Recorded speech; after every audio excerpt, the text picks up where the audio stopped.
नमस्कार विद्यार्थी मित्रांनो, स्वागत आहे तुमचं आपल्या यूट्यूब चॅनलवरती. आज आपण एक नवीन कन्सेप्ट बघणार आहोत. त्या कन्सेप्टचं नाव आहे RNS theory of acid and bases. आता सर्वात सुरुवातीला मी ॲसिडची डेफिनेशन इथं लिहितोय. Acid is the any substance which contains hydrogen and gives rise to H+ ions in the aqueous solution. आता ही डेफिनेशन आहे ती आरएनएसने केलेली आहे आणि आरएनएस ॲसिडबद्दल काय सांगतो तर इट कंटेन्स हायड्रोजन आयन. त्याच्यामध्ये काय असेल तर हायड्रोजन आयन असेल आणि तो पाण्यामध्ये किंवा कोणत्याही ॲक्वेस सोल्युशनमध्ये डिझॉल्व्ह केल्यानंतर कोणता आयन देईल, H+ आयन देईल हे सांगतो. आता आपण याचे एक्झाम्पल्स बघूया. एक्झाम्पलमध्ये सर्वात सुरुवातीला एक्झाम्पल आहे HClचं. ठीक आहे, आपण HClला जर वॉटरमध्ये पुट केलं तर काय होईल बघा, H+ आणि Cl- असे दोन आयन्स आहेत ते तुम्हाला बघायला मिळतील. वॉटरमध्ये टाकल्यानंतर HCl हा ब्रेकडाऊन होतोय H+ आणि Cl- ह्या दोन आयनमध्ये. अगेन मी दुसरं एक्झाम्पल इथं घेतोय.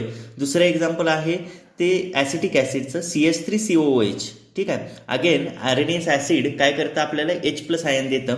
या CH3COOHचं ब्रेकडाऊन आहे ते CH3COO- आणि H+ ह्या दोन आयन्समध्ये झालेलं आहे. आता अगेन या दोन्हीही एक्झाम्पल्समध्ये तुम्ही जर बघितलं तर दोन्हीही एक्झाम्पल्समध्ये तुम्हाला H+ आयन दिसतोय. म्हणजेच ॲसिड हा एक असा सबस्टन्स आहे जो काय करेल, H+ आयन देईल हे लक्षात ठेवा, किंवा हे आरएनएसनं सांगितलं.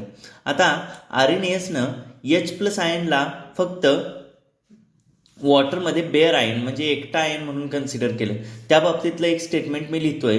RNS describes H+ ion in water as a bare ion. They hydrate in the aqueous solution and thus represented as hydronium ions. ठीक आहे, आरएनएसनं सर्वात सुरुवातीला काय केलं होतं तर H+ आयन्सला फक्त एकटा आयन आहे, बेअरचा मिनिंग होतो एकटा आयन आहे असं कन्सिडर केलं होतं. पण H+ आयन ज्यावेळी पाण्यामध्ये जातो, वॉटरमध्ये जातो, त्यावेळी तो काय होतो तर वॉटरच्या मॉलिक्युलने तो सराउंड होतो, म्हणून त्याला आपण H3O+ असं दाखवणार आहे हे लक्षात घ्या. आता स्क्रीनवरती मी इथे एक डायग्राम दाखवतो तुम्हाला. इथं तुम्हाला डायग्राममध्ये H+ आयन दिसतोय आणि त्या H+ आयनच्या भोवती सगळेच्या सगळे काय तर वॉटर मॉलिक्युल्स जमा झालेले तुम्हाला दिसत आहेत. ही कंडिशन H+ आयन पाण्यामध्ये गेल्यानंतर होत असते, म्हणून आपण याला काय म्हणणार आहे तर H3O+ असं म्हणणार आहे हे लक्षात घ्या. देन नेक्स्ट आहे ते आपण बघू आरएनएसनं बेसच्या बाबतीत काय सांगितलं. बेसची डेफिनेशन आरएनएसने काय केलेली आहे बघा. Base is the substance that contains OH- group and produces hydroxide ions OH- ions in aqueous solution.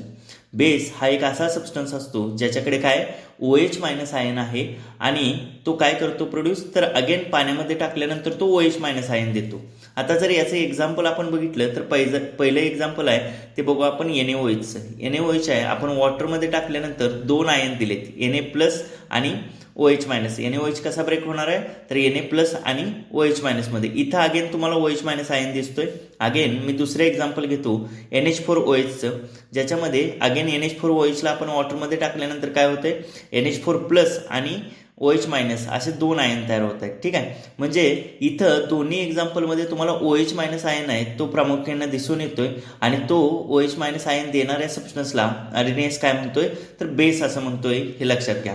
आता आपण lastly drawbacks of the RNS theory. आरएनएसने हे जे काही ॲसिड बेसची डेफिनेशन मांडली पण त्याच्यामध्ये काही ड्रॉबॅक्स होते. ते ड्रॉबॅक्स कोणकोणते आहेत ते बघू. त्याच्यामधलं पहिलं ड्रॉबॅक आहे RNS theory applicable only to aqueous solution. आरएनएसची ही जी काही थेरी आहे ती फक्त आणि फक्त ॲक्वेस सोल्युशनसाठी ॲप्लिकेबल आहे, म्हणजे पाण्यामधल्या सोल्युशनसाठी फक्त ॲप्लिकेबल आहे. बाकीच्या कोणत्याही गोष्टींसाठी ते ॲप्लिकेबल होत नाही. ते NH3चं म्हणजेच अमोनियाचं नेचर बेसिक काय हे आरएनएस थेरी सांगत नाही.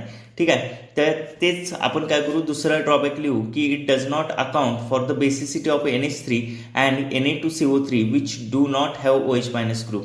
हे काय करत नाही आरएनएस थेरी तर NH3ची बेसिसिटी अशी काय किंवा Na2CO3 बेसिक काय हे मात्र आरएनएस थेरी सांगत नाही. हे आरएनएस थेरीचे ड्रॉबॅक्स आहेत. हे होतं आरएनएस ॲसिड बेस थेरीबद्दल.